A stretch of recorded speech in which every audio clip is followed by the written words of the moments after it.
Hello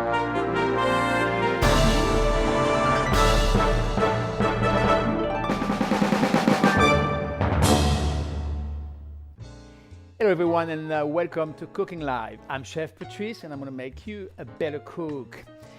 Today on the menu, tomato soup. Yes, tomato soup with roasted corn, and also we are going to put a little bit of poblano pepper to give it some heat. Of course, who doesn't like tomato soup, okay? Good. And we're going to follow up today with a very interesting recipe. We're going to make a steak. Tuna steak, yes, it is a tuna steak, the same style that you would do for a steak au poivre, which is very famous and classic in the French cooking. So we're going to replace the beef by a beautiful piece of tuna.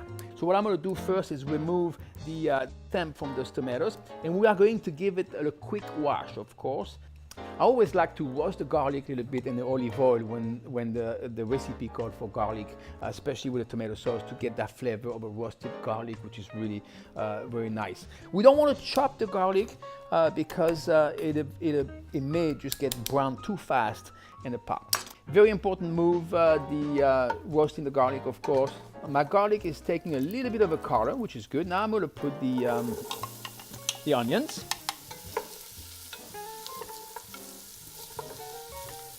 Just gonna cut those tomatoes. I'm gonna leave the skin. Yes, because the skin, I think the skin has a lot of flavor.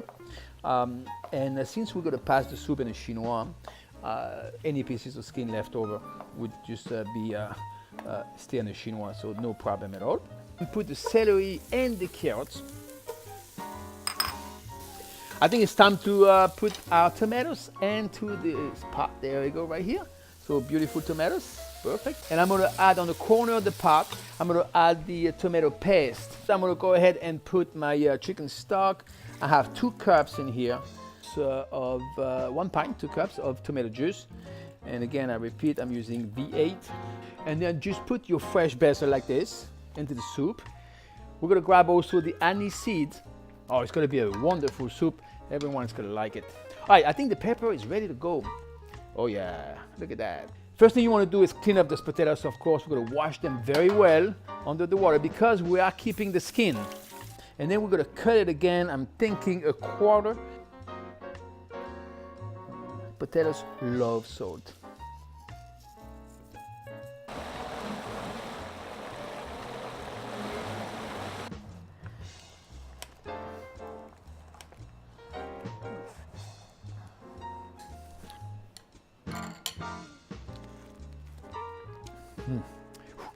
After we finish and balance it correctly, I think this thing needs a little bit more acid, some salt also. And that's a good way to crack this thing, the peppercorn, is take your pan like that and just go and roll it, just listen. In fact, what we're going to do today, we're going to use a little bit of olive oil. I'm going to add also a little bit of butter, or 2. There we go, perfect. I'm going to go ahead and salt my tuna here, just a little bit on both sides actually. The pan is hot. Oh yeah, beautiful. Put it in the pan like that. I'm gonna do mine, like I said, rare, between rare and medium rare. My main concern is not to burn the black peppercorn, so that's why you want to give it a nice sear. At the same time, you don't want it to burn. Quickly, I'm gonna put the tuna back because I want to flambe with the cognac, but I want to make sure the tuna is in the pan. This way the tuna absorbs the flavor. So there you go, right there. Oh, that's what you get.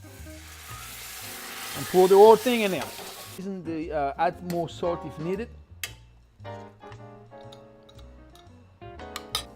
You can leave the ring, of course, until the last second. We're going to remove that. It's falling down a little bit, but that's the idea.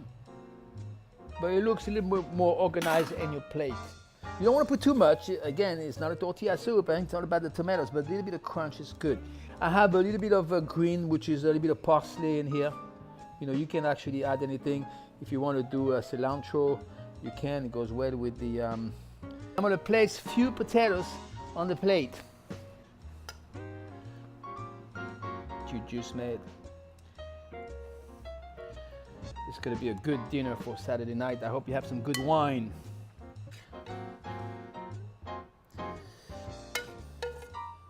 Next week, I'm very excited about the the crab flan that I want to make with the butter chives. I think you have a look at that picture, and here it's beautiful. We're going to put maybe a little bit of green on top. I can't wait for that. Also, we're going to be making roast beef. I want to show you the technique of making a roast beef as nice as you can see here on your screen, medium well all the way around. We're going to put some more garnish. We're going to make some polenta, actually, another form of French fry, a fried polenta, which we're going to put some cheese on top of that. It's going to go so well with the roast beef. And so until I see you next week, enjoy this week, enjoy this meal, and I'll talk to you next week. Goodbye, everybody.